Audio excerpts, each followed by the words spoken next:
ఏడు రోజులు అయిపోయింది కదా, ఎందుకు నా వెంట పడుతున్నావు? నన్ను వదిలే ప్లీజ్.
అయినా దయం నీళ్ళకి చూసినారు ఎంత పడేసిందిరా నాకు. అంటే మామ నాకు కూడా దయ్యంగా అనిపించింది. మళ్ళీ వచ్చిందా మళ్ళీ ఎంట పడుతుందా నన్ను కిందికి ఎత్తేసి చూసిందిరా. ఇదంతా ఆ రోజు వాడికి పోవడం వల్లనే రా. ఇప్పుడు దానికి సొల్యూషన్ దొరకాలంటే మర్రా ఆ చోటుకి వెళ్ళాలరా.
దేవుడా మమ్మల్ని కాపాడు.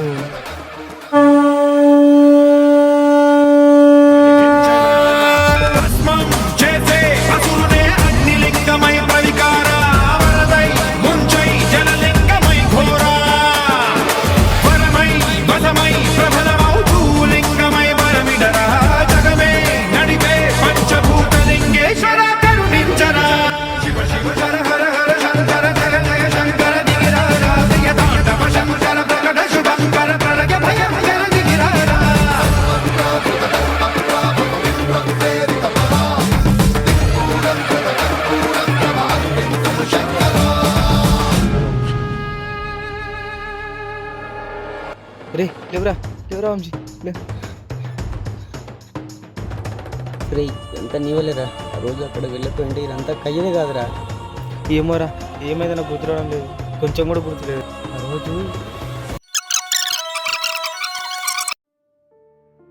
అరే మామ, మనకి ఎట్టైనా చదువు రాదు. చదువుతో కాకుండా డైరెక్ట్ ఇప్పుడు మనం కూర్చోవాలి అయితే ఎట్లుంటుందిరా మామ? కొంచెం రిస్క్ కానీ రిజల్ట్ మాత్రం గట్టిగా ఉంటుంది. చేద్దామా? ఏంటిదిరా అది? స్వర్ణస్త క్రియ. ఏంటిదిరా? కొన్ని మంత్రాల ద్వారా, కొన్ని క్రియల ద్వారా ఆ క్రియలు మనం చేస్తే బంగారం ఏడుందో మనకు తెలుస్తుంది. ఈ రోజుల గవ్యం ఉంటాయిరా, లైట్ వేసుకోరా. నేను ఆ బుక్ లో చదివాను రా, ఒక్కసారి ట్రై చేద్దాం పదా.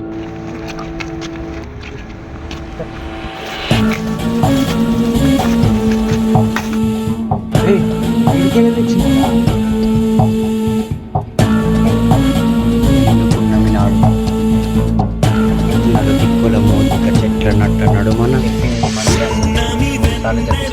స్టార్ట్ అవుతుంది. ఇంట్రెస్టింగ్ ఉంది.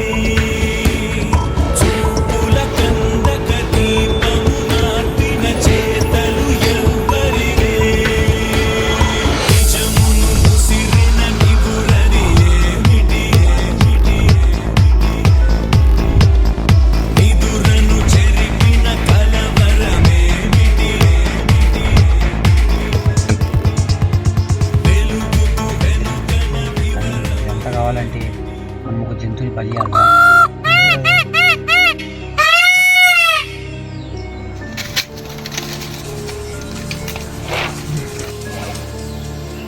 ఏమద్రా ఓం దారా ఏదో అవుతుందా?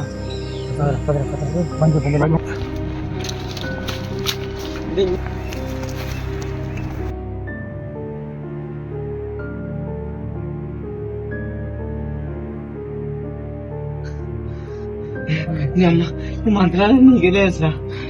చెప్పినా కదరా